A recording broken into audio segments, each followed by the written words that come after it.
Hello everyone and welcome down to episode number 16 of the Down South Photo Show with me, Brendan Waits, and my good mate down in Tasmania, Cam Blake. Good evening, Cameron. Good evening, Brendan, Mr. Champion of the AFL. You are looking a lot more sober than I expected. Well, if we left the recording of the podcast to Thursday night for a reason, I think. It's been a good reason. It's been a big week. For those of you who couldn't give a toss about AFL or sports or footy or anything like that, I'm going to put a little demon logo on the screen here. I'm going to talk about football until that demon logo disappears. So if you scroll forward on YouTube and that's gone, that's where it ended. So that's a great idea. So this usually goes for about an hour. So just scroll through to about 59 minutes, and we'll do the rest in a minute. Look, mate. I was the happiest man on the planet. I think on Saturday night it was absolutely fan-bloody-tastic. Yeah. In some ways, not being able to be there. Yeah, it was bittersweet and it was a bit gut-wrenching that it wasn't at the MCG, but I think in its own way it made the night even a little bit more special because we were able to just be together as a family. We're all demons in my house, all four of us, so we're all together and watched the game. And when that final siren went, it was there was a flood of emotions. I can tell you. Would have been Waterworks City, I reckon, down in Ocean Well, Road. it was actually because the game was sewn up. With probably 10-15 minutes to go, that's when it hit me. And for those of you who don't know, Melbourne haven't won a premiership. If you've been living under a rock and don't know, Melbourne haven't won a premiership for 57 years. I'm 49 in January, so never seen him win. Never seen in my entire life. And there was times through that period where you questioned, am I ever going to see it? Like, have I just hitched my wagon to this mob that are just not going to deliver for me after seeing all my friends, and I mean all my friends, everyone, all their teams win flags, and in your case, multiple flags. And I've got a lot of Essendon supporter friends who saw a lot of flags, and Collingwood supporter friends, and all these teams, and Richmond and the Western Bulldogs in years gone past, and even South Melbourne, Sydney Swans, all of that, and it was just like, this is not going to happen for me, or for us. And for it to happen and for it to happen the way it did, all we wanted was a premiership, but they by goodness, they rammed it down our necks. It was so good. It was just so good. It was really good. I watched the game. I'm obviously a footy lover, and I absolutely wrapped for yourself and all the other Melbourne supporters. And based on the year 18 months a year Melbourne's had over the last 2 years, something had to give for Melbourne. They had to get something. But I actually thought, it was actually really well received by the Demon supporters and by everyone else. Like, sometimes there's a team that wins and, they mightn't have won for a long time, but everyone just goes, oh, here we go. They're out of the woodwork. Here they go. But the Melbourne supporters, I must admit, like, I know a few of them, very, very happy in their win, but not going overboard and not being silly. And even the players themselves just seemed to be quite humbled by the occasion. So it was refreshing. Yeah, I think a lot of that is linked to, they always say the culture at the club has changed a lot. Having people like Simon Goodwin, Mark Williams, Adam Uze, these guys in the coaching box have really sort of settled the group a lot. But I think probably the main driver was a sense of shock in the way that they won it. That to be able to kick 100 points to 7 in 45 minutes of football in a grand final when they were down, 16 goals to 1, when they were down by 19 points. There was a sense of shock to it, and I think that sort of everyone was. You could feel like they were so over the moon, but there was also a sense of, what have we just done? Like that was it was historic what they did. So it was very, very cool. We're absolutely over the moon, as I say, and I've lost a lot of sleep over the last few nights. I lost a lot of sleep leading up to the grand final, and for other reasons I've lost sleep after it. So I'm a bit fuzzy, bit bleary-eyed, but well worth it all. And this is tea in this cup. Excellent. Well, I'm actually celebrating with a Bogues red for you. Everything's red today. Thanks, mate. We're the Demons. Nice. That's great. It's awesome to see. They win, and they won quite comprehensively in the end, and they did it easy. So I think you need to do a little bit of a shout out to a good mate of ours, don't we? Absolutely. You probably need to say good day to our Yeah, great mate. so Cam and I have got a mutual friend, Bevo, who lives over in Perth, and he's nice one, Bev. He works for radio station 6PR over there in Perth, and as soon as Melbourne made the grand final, and he knew he had a media pass for the game, he said, "Send me your jumper." So look, it's a really long story, but I'll keep it brief. I've got a Melbourne Football Club jumper, which is not this one because my jumper is on its way back from Perth now. That's been around the world with me, all my travels, everywhere I've gone. It's been to a couple of British Opens. It's been to St Andrews, hasn't it? No, not St Andrews. It's been to Royal Troon and been to Royal Portrush in Northern Ireland. But don't worry. Don't worry. In 5 years' time, it's going to St Andrews. We've already looked ahead. We're hoping to get there next year, but that's not going to happen. So we've got to wait another 5 years for that. It's been to a couple of Cricket World Cups. Anyway, around 200-300 games at the MCG probably over the time that I've had that jumper for 20 years. It was once signed by Neil Danaher as well. But the moron that I am, I kept wearing it and wearing it and wearing it, and over time his little autograph wore off. I sent that jumper over to Bev as a good luck charm. He's a card carrying Carlton member as well, so I mean kudos to him for doing that for me. And not only did he wear it during his media commitments that he was doing, and I think he does a bit of engineering and stuff. He's not talent as they call it. He's not a personality, but he's a no. He's a guru of radio. He is to me now because he had that jumper on in the rooms. He FaceTimed me and my wife and the kids from the rooms. And we got a shout out from Angus Brayshaw and James Harms, which was, I mean, my God. And again, if it was at the MCG, none of this would have happened. But then the cheeky bugger went and got 3 autographs on it: Max Gawn, Christian Petrarca, and Simon Goodwin. So we got the Holy Trinity signed on that jumper, and along with a few others. I think Gary Lyon managed to sign it, and cool. Shane Woden was in the house, the Brownlow medalist. So. And that was the jumper that Woden. There was that era jumper that Woden wore in 2000. So awesome.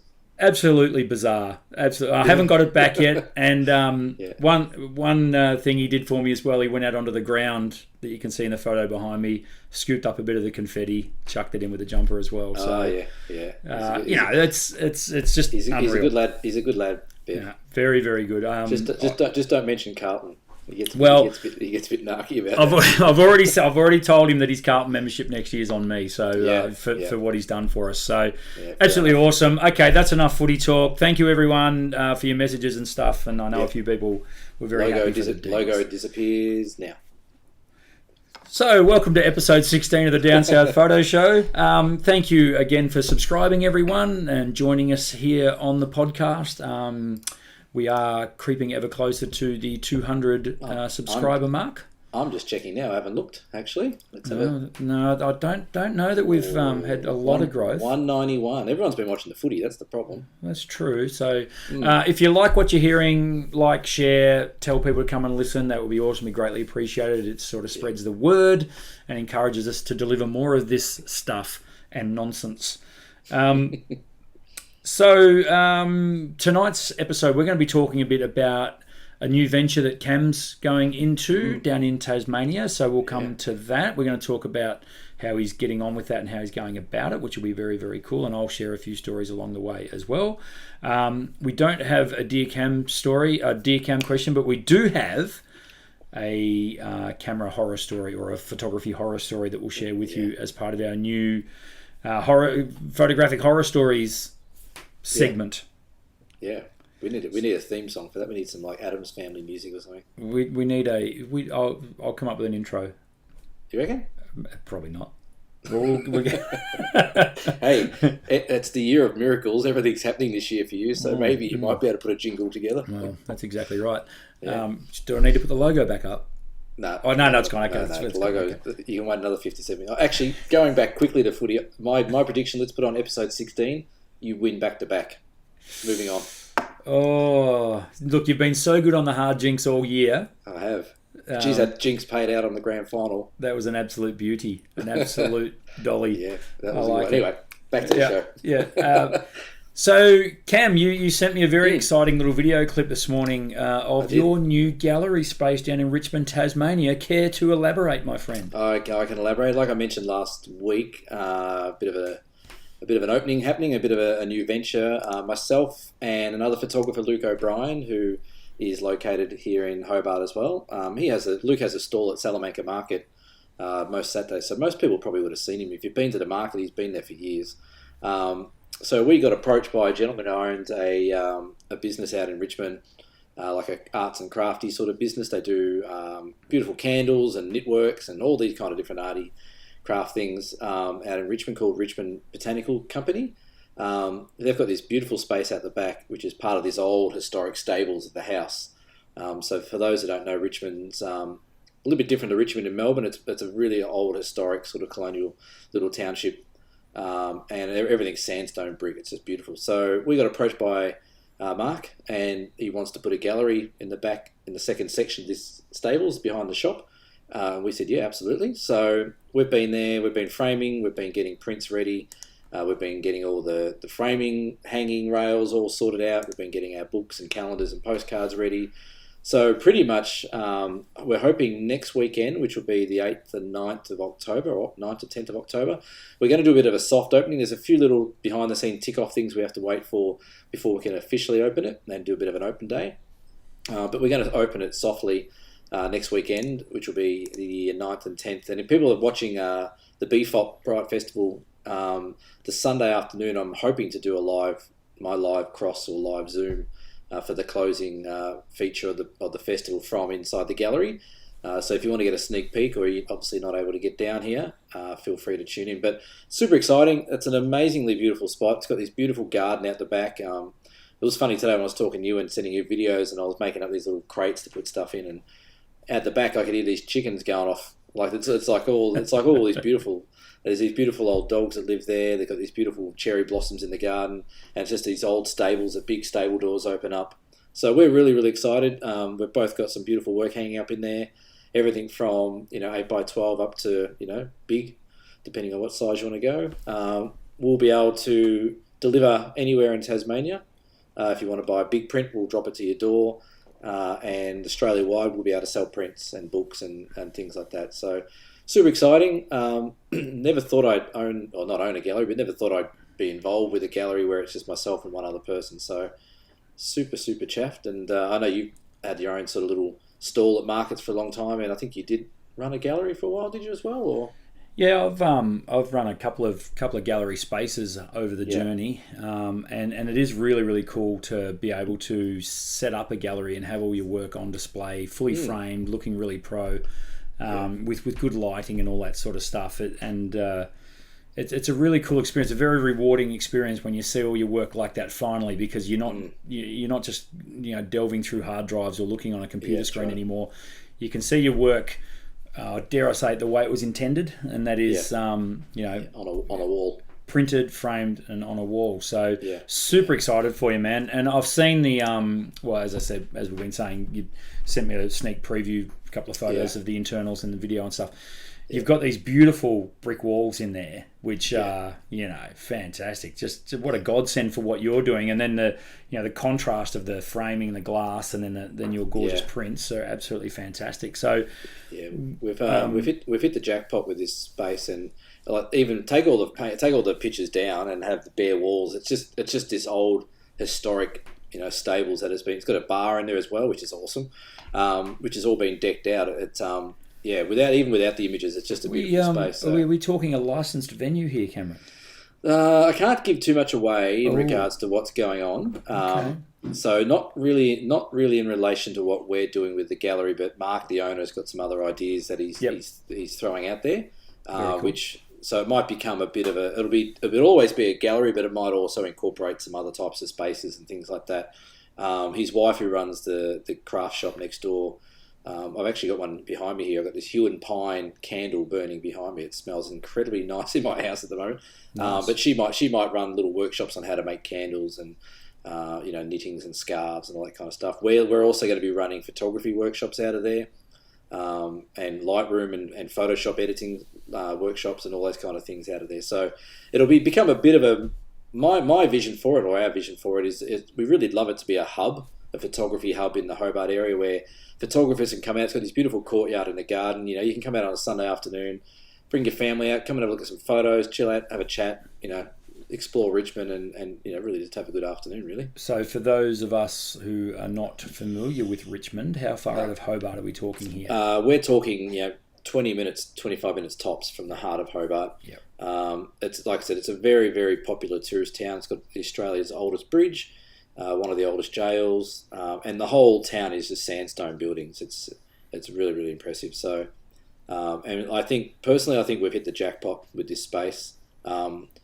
Where it's not really about selling all the prints off the wall. It's about having, like you said, having that space and being able to have your work displayed.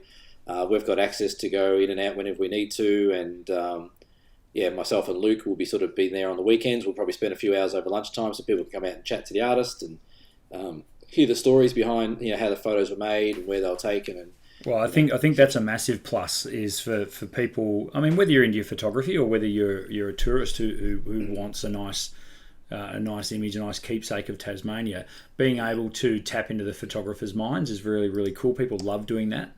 I know people, for what it's worth, people get a bit of a kick out of when I say, "Oh no, this is all my own photography." It sort of changes their attitude a little bit towards. Yeah. Because they walk in with my stuff and go, "This is shit," and then they, "Oh, you're the photographer. Oh, this is wonderful, brilliant, this is awesome, yeah. Fantastic, wow, I'll have that one, thanks, for sure."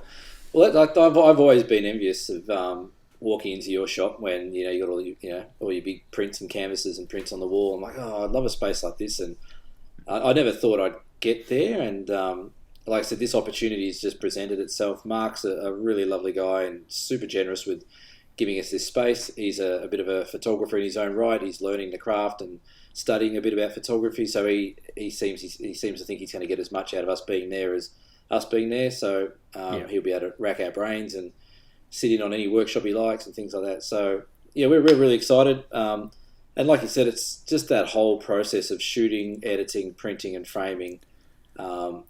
Just to see your work hanging up on the wall, it takes it to a different level. And to me, I think it's, for people that are listening, it really should be something that people strive for. Even if it's just for your own house, get a really nice photo, take your time, take the editing seriously, go get it framed properly. And, it's a piece of art, that you've created. So, it's something to put in your living room. Well, I've always lived by the mantra of it's not a photograph until it's printed. So yeah, exactly. Whether or not that's going to be the way forward, the way things are changing, it probably isn't. But Well, I definitely love it. I love seeing them all framed up. You go ahead. I've got a couple of questions for you, but you go ahead. I was just going to say on the wall as well. We've actually got one of these Samsung TV frames. Yep. So a few people might know what they are, but we clicked that on yesterday and scrolled through some images that we had on a USB, and like even them on the wall look damn good. Like they look like a frame with pictures in them. So maybe going forward that is the way. Maybe it is a digital frame of sorts. But I think the main thing is try and get your work on display if you can. Even if it's your local little arty craft market or your community service hall, or there's all these little businesses around town that are looking for things to hang on their wall. If you got work, go ask them if they want it.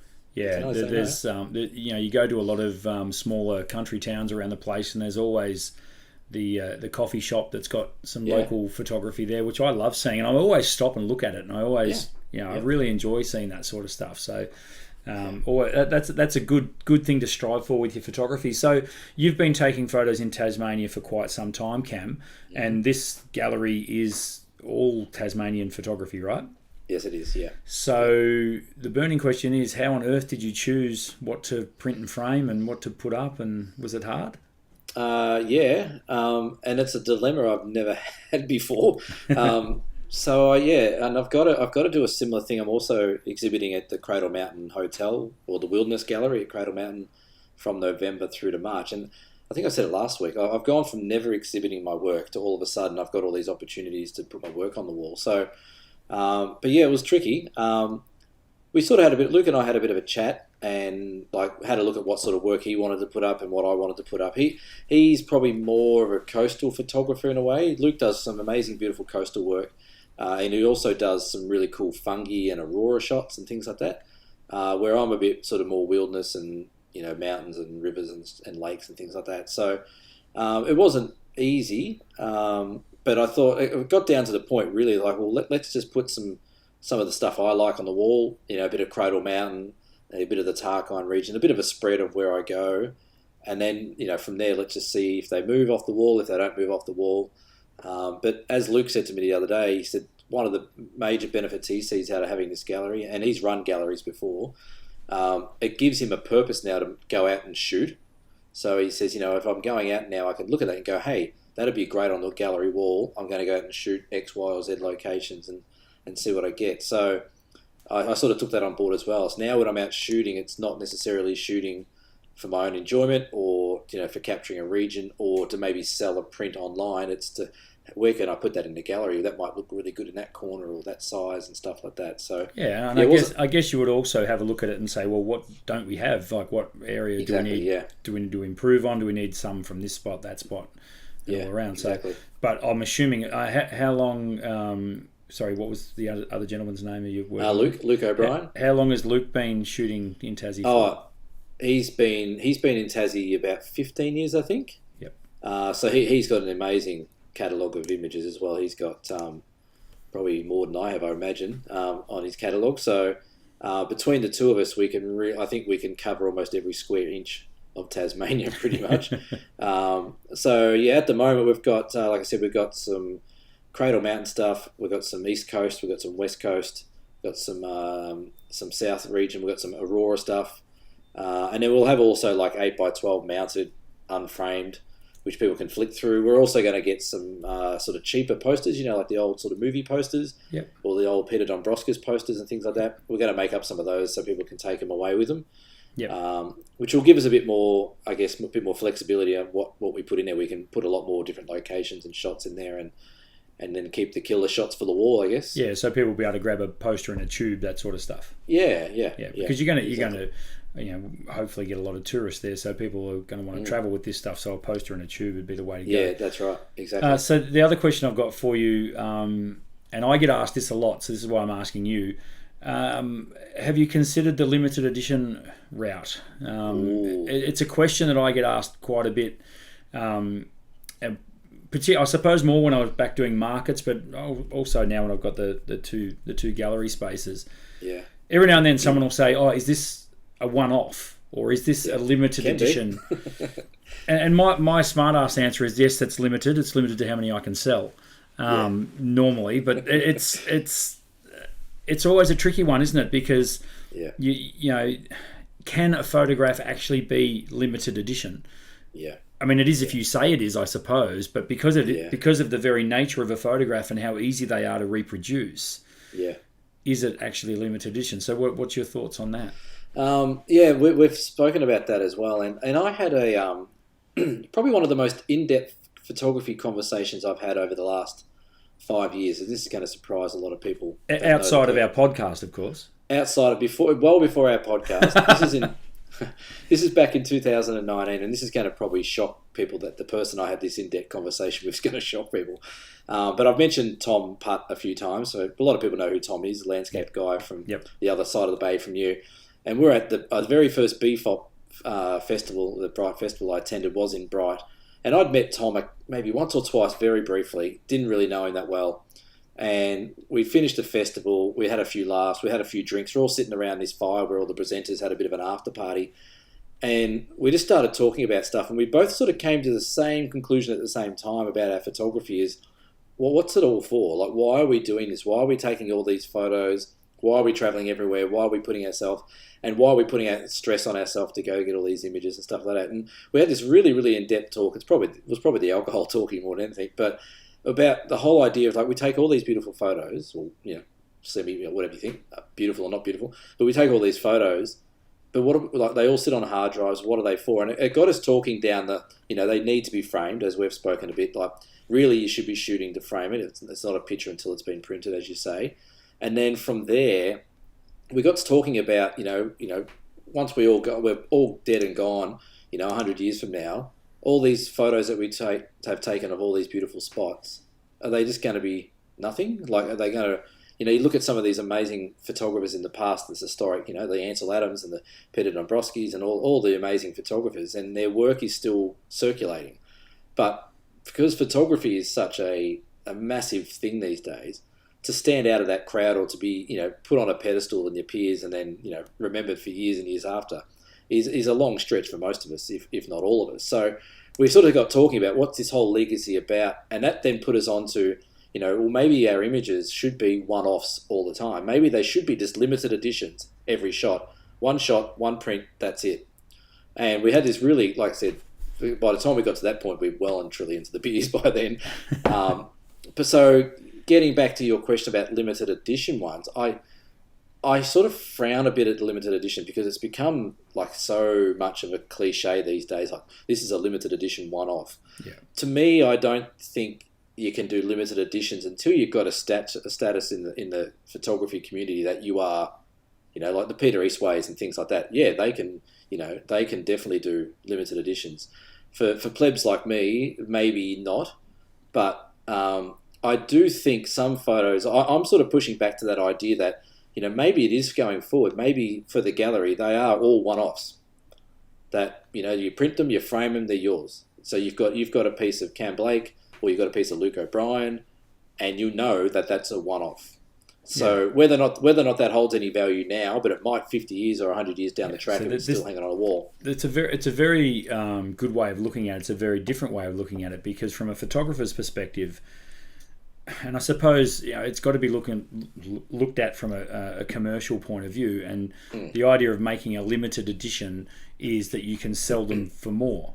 From the purely commercial point of view, I rarely look at it from the buyer's point of view, insofar as the feeling they're going to get of having one of 10 or one of 50 or one of 100 prints. And I think you make a very valid point that you've got to have a fair bit of stature about you. Like, you've almost got to be a household name.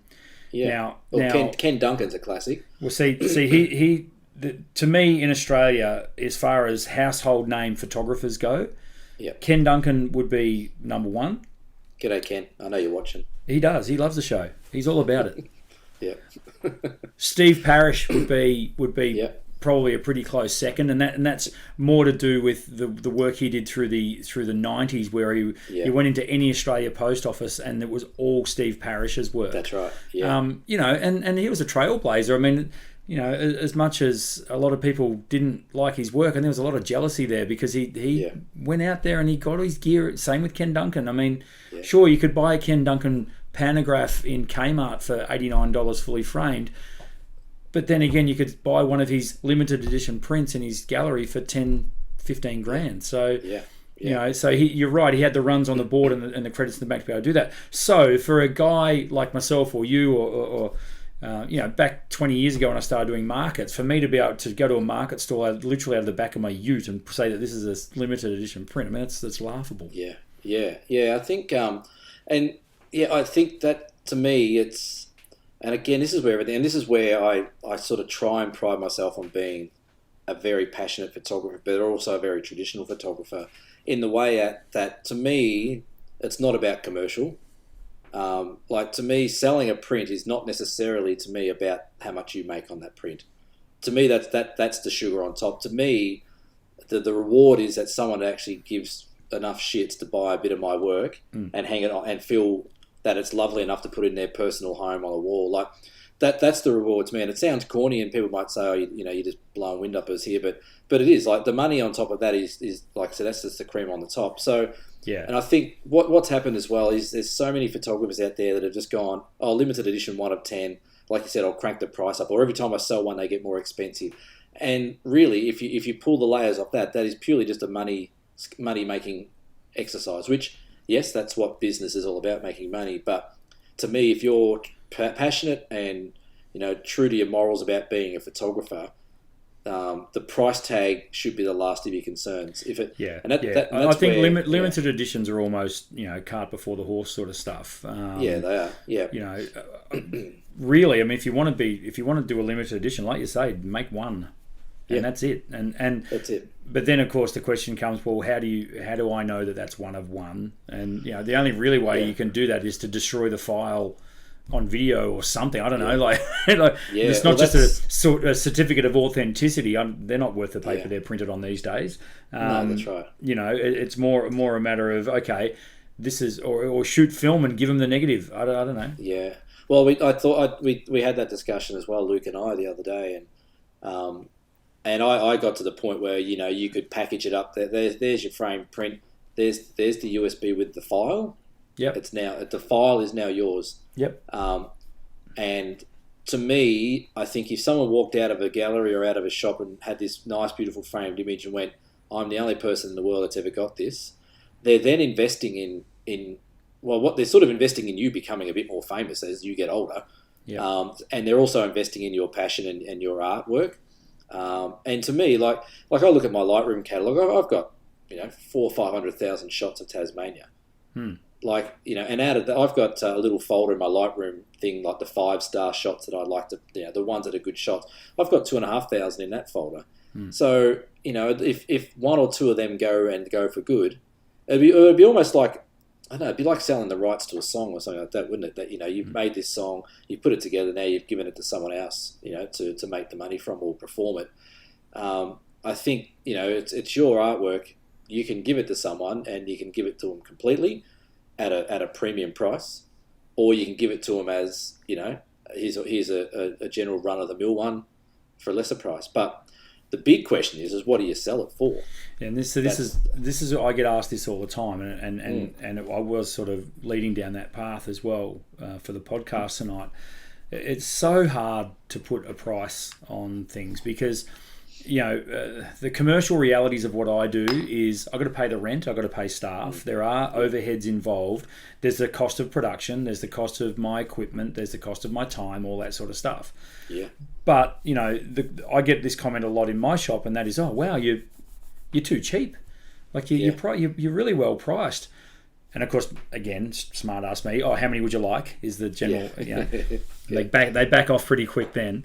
But it's normal. It's the old thing. I can sell one piece for $5,000, or I can sell 30 pieces for $500. So and that's the way you got to weigh it up. And for me, it's all about turnover and turning the images over, having new photos for people to look at constantly. So I know my Ocean Grove shop, I've got a spot for a couple of big canvas prints, which is currently bare because I literally can't get the materials at the moment to make them. But they turn over at about $500 a pop for 1.5 meters by 1 meter canvas. And I like to see them sell because it refreshes me, and I like producing new images all the time. So But 1.5 meters by 1 meter canvas, I've seen in some galleries, and photographic galleries I'm talking about here, for $2,500-3,000. Yeah. And it's like, how? Well, I think it also goes. I find that with I think we all do it, but I don't think we mean to do it in regards to us selling our photography knowledge or prints or whatever it might be.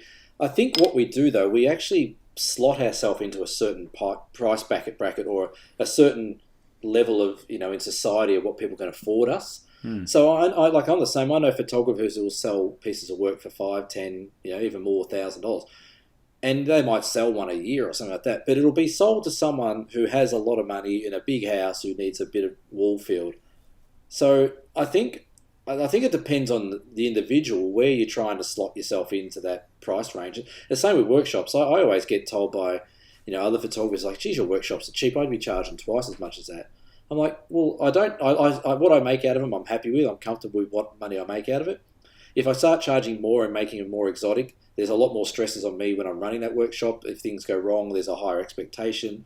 Again, people are slotting themselves at different sort of levels of wealth. And this is where you and I are at a wee bit of an advantage because we've been doing it for a while. So we've worked out that, as you say, that slot that we fit into, that exact amount where things keep selling, but they're still relatively affordable for the masses. So it's an age-old question, and seriously, I would get probably an email every couple of months from some up and coming photographer, and I encourage it. I mean, people send me these emails. Normally, younger people who, oh look, I've got a website and I want to start selling my photos.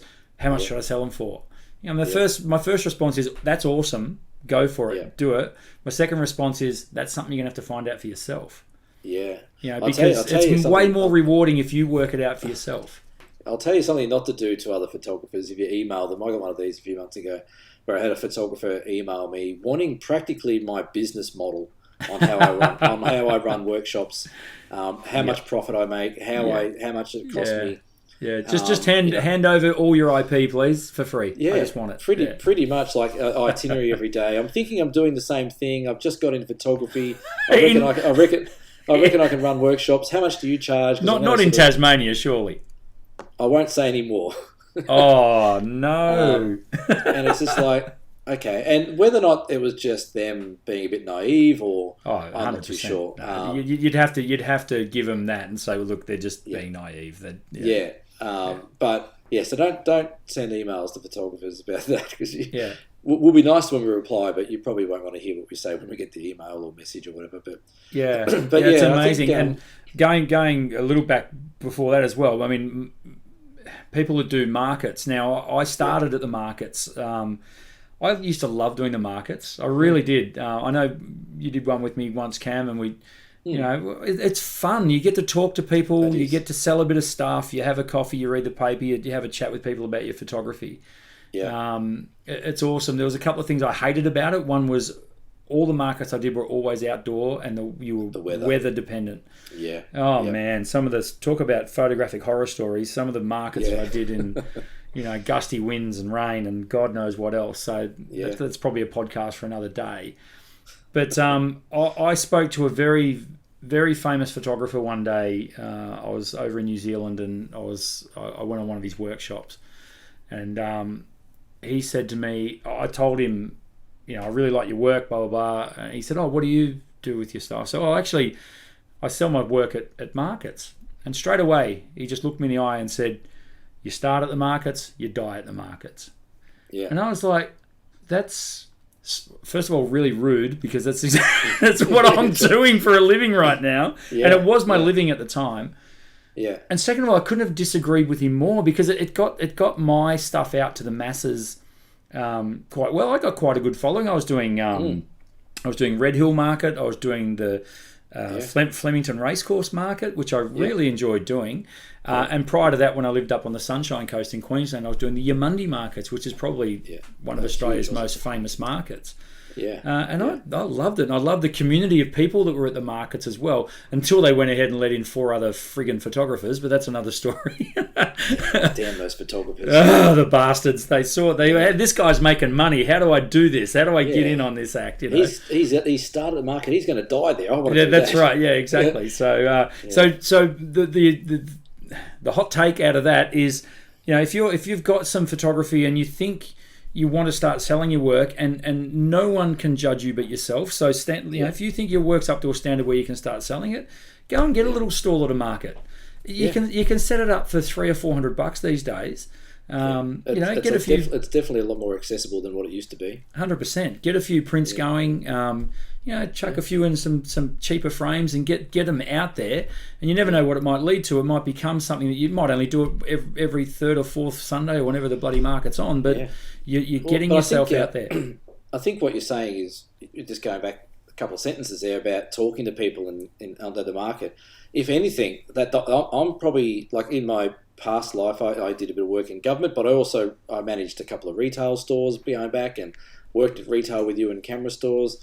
I'm actually really excited about being able to talk to people in person, to an actual human being, not on a message or not on a FaceTime, but talk to these human beings when they come in and they go, hey, that's a lovely shot. Hey, do you want to know where it was taken? Do you want to know what the story behind it is or whatever? I'm actually really excited, if anything, more so, to be able to just talk to people about my work and Luke's work and have that conversation. Now, with that experience comes the skill of being able to sell people a print or, whatever it might be.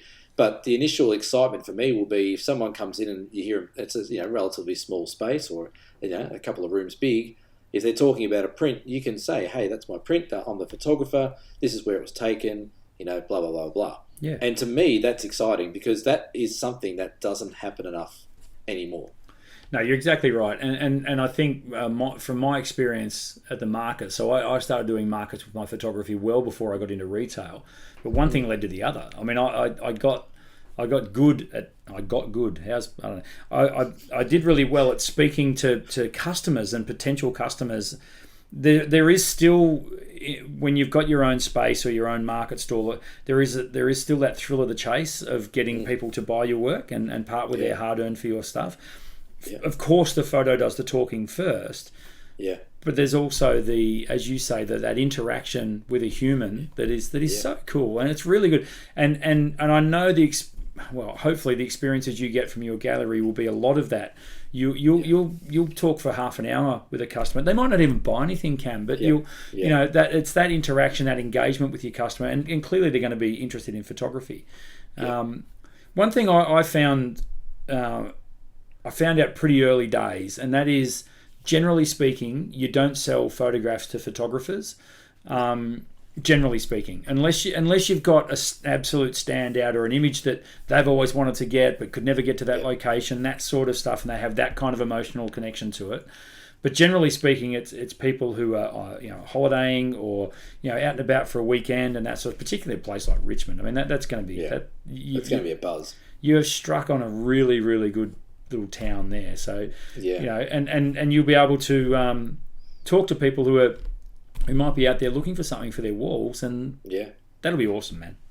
Yeah, I'm like I said, I'm super excited. Like you said, it's about talking to people, and even if it means even with same with my workshops, if someone comes on the workshop, it's great that they're coming to spend time with me and learn stuff, but the real thrill to me is not the paycheck at the end. It's if they walk away with a passion for Tassie or a passion for Cradle Mountain or wherever we are. If they walk away with that little bit of a glint in their eye and a little bit of a kick up the bum and a buzz, then that's worth its weight in gold. And that'll be the same with the galleries. That if people come in for a chat and they walk out and like, what, I'm going to go there. I'm going to plan that and go there. Then awesome. That's what a photo should be doing. It'll also extend your reach, as you say, for your workshops, because people who buy your work and be like, I'm going to get into this. Well, I know who I'm going to talk to.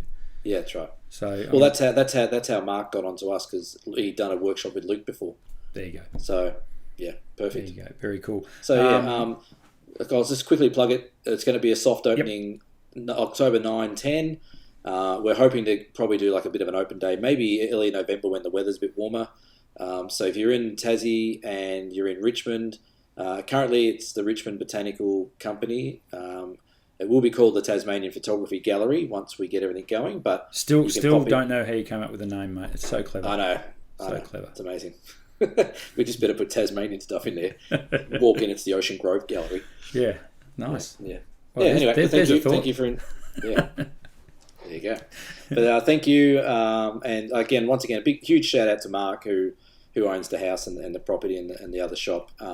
Without him, we can't do any of this, and he's gratefully given us this space. And once we hope to do it proud. Once you've got it off the ground, we'll put up some photos during the podcast, and we'll spruik about it ever more. I'm sure about your space, and if you're listening, and you are heading, if you're in Tasmania or you're heading to Tasmania, hopefully in the near future, you'll be able to swing by Richmond. I know I have been there before. It's a beautiful little town from memory. Yeah. It was 20 years ago that I was there, but hopefully it'll be maybe one more year and I'll be there myself as well. So, hey, let's do the podcast from the gallery one night. Well, I might do an episode from there. Beautiful. But if we both could be there, that'd be pretty cool. It'd be awkward to not do this. It would be awkward being in the same room, wouldn't it? I know. So we'd be like, what are you doing here? Yeah, it would be. Yeah, we'll put you out in the car, and I'll go in the gallery as well. Yeah, perfect. As long as we might have to use that bar that's there as well. Yeah, I think so. So as per usual, the podcast has prattled on now for over 40 minutes. So as I mentioned at the top, we don't have a Dear Cam this week. So if you've got anything photographic that you want to ask us, in particular Cam Blake down there in Tasmania, send us a Dear Cam at the links provided down below, or however you want to send us that. But we do have our first horror story. This is from photographic horror story. This is from Susan Rockcliffe. Where do we know where Susan is, Cam? Susan is located in northern Tasmania. I think it might be Devonport. Nice. She's a rock star of a person. She's a very funny lady. Loves her photography and has joined me on a few little exercises. So. Nice. All right. Well, Susan says, my horror story is having to get my gear mended twice in 14 months. That's a good start. That sounds like Susan. Firstly, I did not put my camera on my tripod properly and it fell off rolling down a rocky bank. Luckily, it was insured and it was fixed and returned. Well, geez, not putting it. So you learned a lesson there. Yeah. Not putting your camera on. You wouldn't do that again, would you? You wouldn't do it twice, surely not. Now she continues. I have a new Olympus OMD1 EM1 Mark III, and recently a rogue gust of wind blew my tripod over, landing the camera on its back onto cement. The camera being so tough, it did not break, but the pro lens was damaged. It was sent off to get fixed, and when Olympus decided it was taking too long to get the parts, they sent me a new replacement lens for the price of the repair. Well, that's a win. It's a big win, Susan, for getting that. But how unlucky are you? Is the moral of that story just break your camera and get a new one through Olympus? It sounds like it, man. Now, the mind boggles. A rogue gust of wind blew my tripod over. Now, if you've got an OMD EM1 Mark III and Pro lenses, she's a serious gust of wind that's blown that thing over. Yeah. We do get serious gusts of winds down here. The other day, we had almost 175 k's an hour on Mount Wellington. It's like Cyclone 2 level. That is a rogue gust of wind right there. So, and I like how the camera landed on cement. Yes. Like there's so much cement out in those national parks. There is. Well, it's getting even more cement around the wilderness areas. That's right. No, it's a lot of bad, and that's why tripods, they're great. But if you don't have, I think we spoke about it last time, having that little bit of weight in the middle center column to weigh the tripod down, especially if it's a bit windy or you're going to get a rogue gust of wind. I remember talking about horror stories. I did a workshop at Cradle once, and there was 5 people. This is a horror story. We'll fill in a couple of minutes here. We had 5 people, I think, and the first day, like the half day they're there, we had one lady drop her camera in Dove Lake off the tripod, knocked it over. We then went the next night. We came back to the Peppers Lodge at Cradle Mountain. And it looked like it was on fire. They had like all these burning off going on the back hills, but hadn't told anyone. So it looked like the whole place was on fire. We then had a gentleman who had a Canon, would have been a 5D Mark II or 3 at the time. He put his tripod down next to another lady, but he put his tripod leg through the arm of her bag that was on the ground. So she's gone up to move to a different spot, lifted the bag up. His camera did exactly what Susan's did and went backwards onto the path, smashed all the back screen. We then had another lady. The lady had moved her bag after he smashed his camera. 5 minutes later, around there's a little pond outside the lake there where they do fly fishing and stuff. I turned around, and by that time I was getting a bit nervous about everyone. I'm like, guys, you need to take care. And I don't know how many times I have to say it. I turn around, and she's up to her waist in the pond fishing out her Olympus that fell into the pond head first. It was just a nightmare. And then, sadly, the whole tragic of the whole thing, another lady on the trip, she had a family member pass away back on the mainland while we were there. And, good God. This is all in a 4-day workshop, and it's like, wow. So we had 3 broken cameras and a passing away within a space of 4 days. Okay. It was crazy. Yeah. So puts Sue's story to shame. Sorry, Sue, but come on, Susan. He trumped you immediately. If you've got a horror story, don't worry about trying to trump what Cam's just going on about. But Susan, if you want to send us your photographic horror story, please do send it in the links below, and a Dear Cam question as well. Now, did I hear right? Was I going to give a book or something? Yes, you were. Yeah. Okay. So Susan, you're getting a book. You probably already got one, but you get another one. give it up for Sue. Yeah. Sue gets a book. Or come to the gallery and pick one up for free. That's the way to do it. See, that's cross promotion straight away, and you get someone else in through the door, mate. You are thinking already. I like it. Yeah, I've been taught by many a good salesman. Did you tell me that you are heading off on a trek tomorrow? Is that right? No, well, I'm not, but You're not. I'm not, but I'm doing all the logistics for it. So, Right. So we are recording tonight, Thursday night. I am leaving at 3:30 tomorrow morning to get up to Cradle Mountain. I have to pick up a group of. That's when I went to bed after the grand final. I Sorry. was going to say that's probably after your third viewing it. So I'm heading up to Cradle Mountain tomorrow. There's a group of mine. That's my group, but not being guided by me. They're heading off on a 6-day overland track trip. They leave early tomorrow morning, so I've got to go pick them up from Sheffield, run them up to Cradle Mountain. They're all geared up. They've got all their food, all their clothes, all their cameras. Felicity, who's my other guide, she's leading this one, and we've got a young girl who's doing a bit of a wilderness experience as a guide. She's joining us as well. So they head off Friday, and they will get back Wednesday next week, all things going to plan. Oh, how awesome is that? Yeah, it should be good. And the weather's looking... It's going to be damp, but this is actually an all-women's tour. So cool. Felicity does... She's a photographer in her own right. She does a lot of portraits and boudoir and all those kind of crazy sort of cool portrait sort of shots.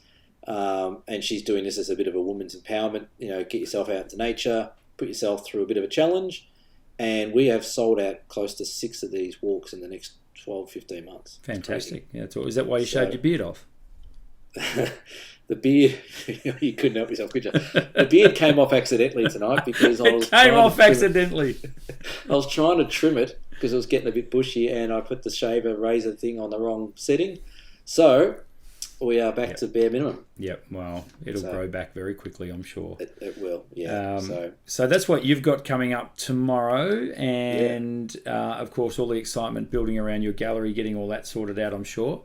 I haven't told Cameron this yet, but we're having a break from the podcast next week because I am going to be away. All right, okay. I'm taking while we can. I'm going to take the kids off on a few nights away. It's my boy's 13th birthday next week. So Swan Hill? No. We're going to. Where can you go? We can go as a family group. We can go and get an Airbnb somewhere. So we're going to go head up to the Otway Ranges, and we're going to get a little Airbnb up there. So the camera will come with. It's not all just going to be hanging out with the fam. Is that the new camera?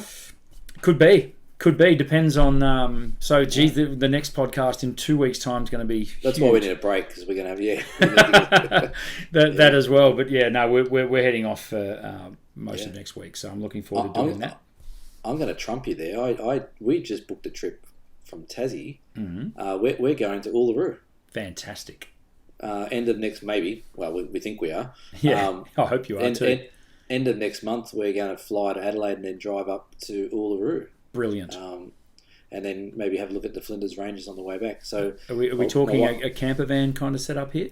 It's probably going to be hotels the whole way. Yep. So my wife Elisa, she had some long service leave booked in, and was originally I was going to be doing the overland track, and we're going to have another week off to do stuff. But I thought, hang on a sec, why don't we can go to South Australia? We can bypass Victoria. And absolutely. So we've booked that in to the end of October. I've never been to Uluru before. Fantastic. You're going to love it. Magnificent. I mean, talk about iconic Australian landscape photography. So that'll be brilliant. So it looks like we're going to have. Unfortunately, it can't go in the Tasmanian photography gallery because it's not Tasmania. True. You could sneak it in there. Maybe people won't notice. Tell them it's the nut at Stanley. I was going to say people can say it's the nut at Stanley. But if anyone's been to Uluru and got some tips on where to shoot from, and any special places that I definitely need to check out while I'm up there, please drop them in the comments, because I'm a virgin. I might have gone early. We might be able to do the podcast next week, but just don't be surprised if you don't see one for a couple of weeks. But that, as I say, bit of family time needed. Yeah, definitely. It's going to be good. So that's it for the podcast tonight. Before we go, are your shops open? My shops are both open, yes. So we have Ocean Grove and Torquay back open, which has sort of blown my mind a little bit because it's been so busy now. We're being back open again. Everyone piles in and we get a heap of work. And so hopefully, I know I said this last time, but hopefully we've been through our last lockdown in this region. But we will see. How about this for a promotional idea for your shops, right? Yes. 57% off everything. I like it. I was thinking 57, 64, 21. There's lots of numbers we can throw 21 around. Probably works better for you. 2021. Maybe I can use Max Gorn's number. 11% would be okay as well. I thought he was 31. He was 37. And then he went to 11. Bailey Fritsch was 31, got himself 6 goals in the grand final. Look, that's enough. I'll have to put the logo back up. People will scroll. We can't have it. Thanks for indulging me tonight, Cam, and giving me some footy talk. Again. Well done on your new venture as well. Thank you. Really looking forward to seeing how all that develops. And as I say, we'll share the journey with you. So that's all from you tonight, is it? Big shout out to our listeners and followers. Thank you. Make sure you share it around. We'd love to get more people listening. We got a great little crowd that listens, but the more the merrier.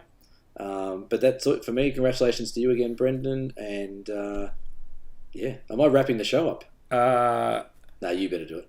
No, well, you it's fine. Okay, I'll do it. Thanks for joining in, everyone. We will see you for episode 17 either next week or the week after. Bye for now. Ciao. See you guys.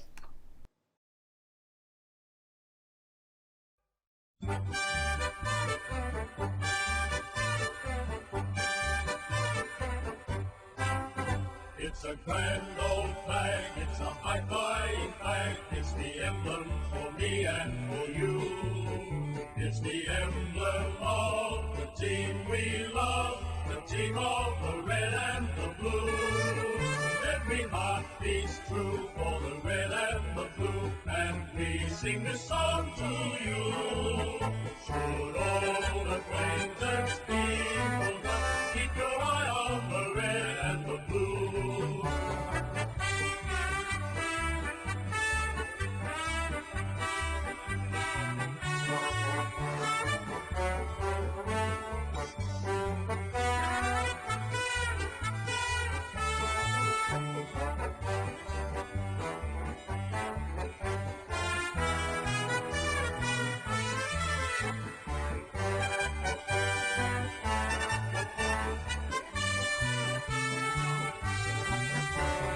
Grand old flag, it's a high-flying flag, it's the emblem for me and for you. It's the emblem of the team we love, the team of the red and the blue. Every heart beats true for the red and the blue, and we sing this song to you. Should old acquaintance be forgot, keep your eye on the red and the blue.